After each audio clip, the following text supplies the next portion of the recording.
Vysoké, vyprahlé a zdánlivě prázdné opuštěné hory, drolící se kamení, dechberoucí výhledy. To je dnešní dobrodružství. Přejezd Vysokého Atlasu.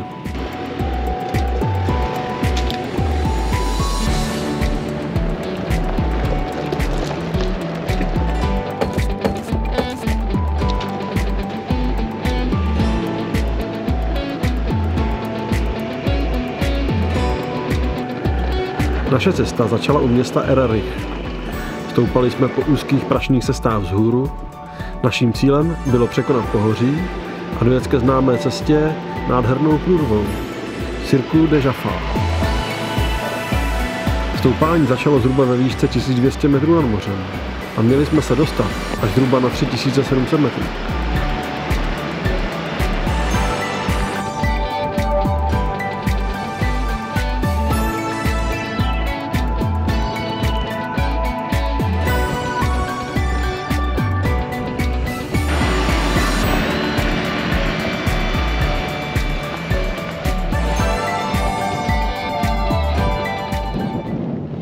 Stoupáme na jeden z nejvyšších vrcholů Maroka, na Džebel Aiši. Mělo být 3750 metrů. Zatím jsme ve 2000. Jinak vybavení horala, jo? Tak tady jsou elektronické hodinky, takže kompas, mapa. 2180 a tady je mechanický metrů. kompas. 2180 metrů. 0,7 atmosféry. Na úsťáka. Tak ještě nás bývá 1700 metrů nahoru.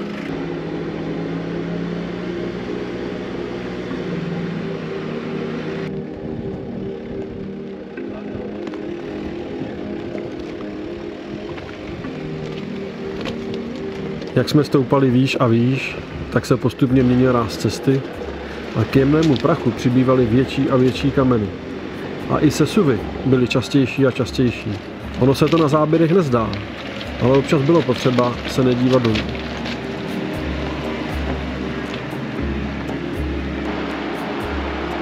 Jako rovně, no. Rovně, můžeš točit pomalu.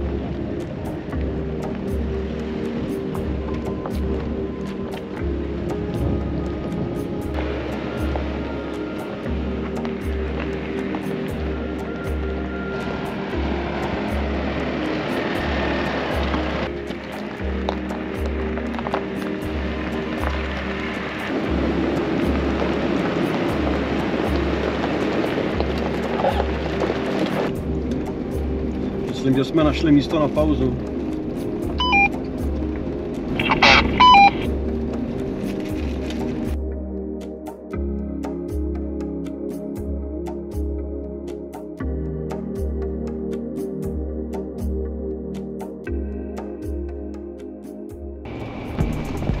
Jo.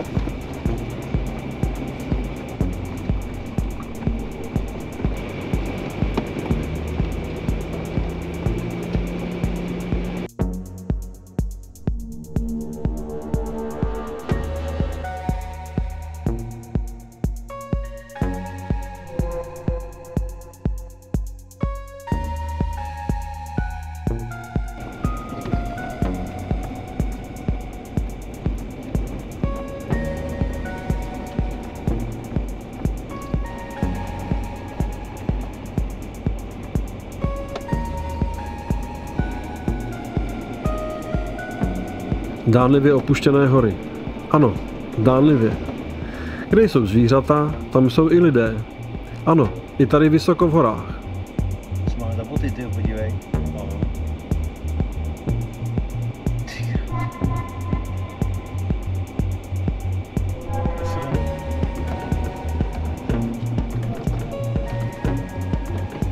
Cesta začala být šířkou, přesně tak akorát pro jedno auto. Jako když se spadne kamínek, tak se nevrátí. No. Ty vole, to je boží panoráma.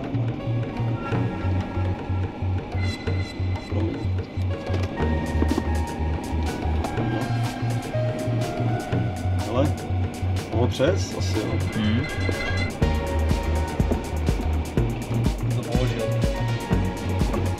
doprava, rovně, pomalu, brzdi, tak.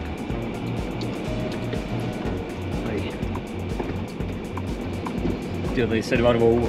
Ano. No ale oni jsou u sobě zaklíněni. Jo, dobrý už jsem. Odklidnili.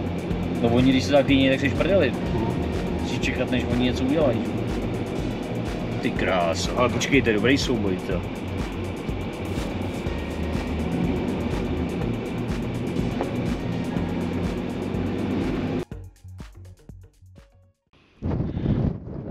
Tak, jsme zhruba ve výšce 2900 metrů.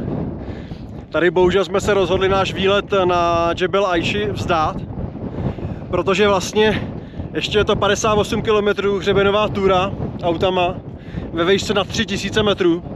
Je jasný, že bychom tady museli spát, což by samo o sobě nás tak nevadilo, jsme na to připraveni, když hrozně fouká. Ale problém je, že na to nemáme čas, že jsme potřebovali na to 2 až 3 dny a bohužel nám bývá, aby nám to dobře vyšlo, jenom 1 den. Takže se musíme otočit a vzdát to, tak holce se podívám někdy příští rok třeba. A když to budete pozorně dívat za mnou, tak tam sedí spoza kamene, vylezl pasáček ovcí. Hezky nás pozdravil. Tak jsem se rozhodl, že si udělám tady nějaký prvovýstup nad nějaký 3000 metrů na nějakou špičku. Tady nahoře na kopci. Nevím, jestli tam je ta špička vidět. V životě bych neřekl, jak se ve 3000 blbě po padárech. Takže po prvních asi 50 metrech jsem se musel zastavit. Protože jsem si samozřejmě armádním tempem málem vypnul z plíce. Musel jsem to trošku rozdechat. Ale jinak teda jako paráda. Takhle nahoru po těch frňavých kamínkách. Mám toho plný cvičky. Mám tady kámošky, nějaký kozy.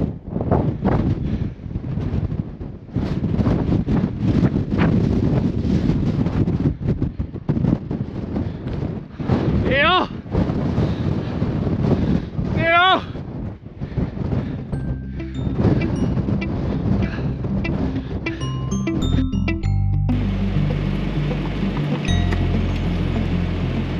Poté, co se Martin vyběhl podívat na nejvyšší kopec okolí, jsme po krátké poradě auta otočili a vyrazili jsme kratší cestou na druhou stranu hor, směrem do údolí.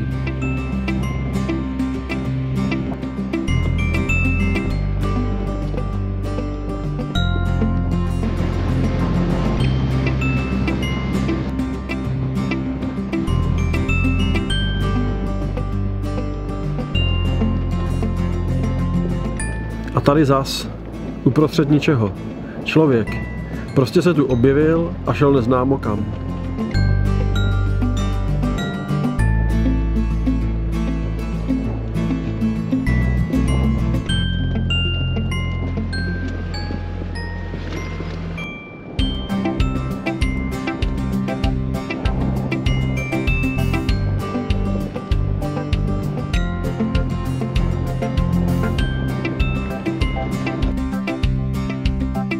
Jak jsme klesali dolů do údolí, tak se začala objevovat zase zeleň a občasné stromy. Prostě nádhera. Možná si kladete otázku, proč tak v nádherné krajině jsem nevyndal dron a nenatočil letecké záběry tak jako obvykle. Nebo proč jsem toho nenatočil více zvenku. No, mělo to 2 důvody. Jak jste viděli v předchozím díle, byl jsem krátce po pobytu v marocké nemocnici, takže na nějaké velké pobíhání to bohužel nebylo. A dron, ten jsem sebou vůbec neměl. V Maroku jsou drony zakázané a na hranicích se dokonce na ně explicitně ptají. V lepším případě by hrozilo zabavení a v tom horším případně až vězení za špionáž.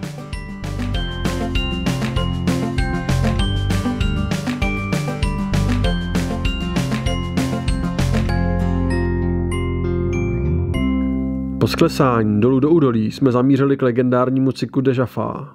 Ale to vám ukážu až v příštím díle.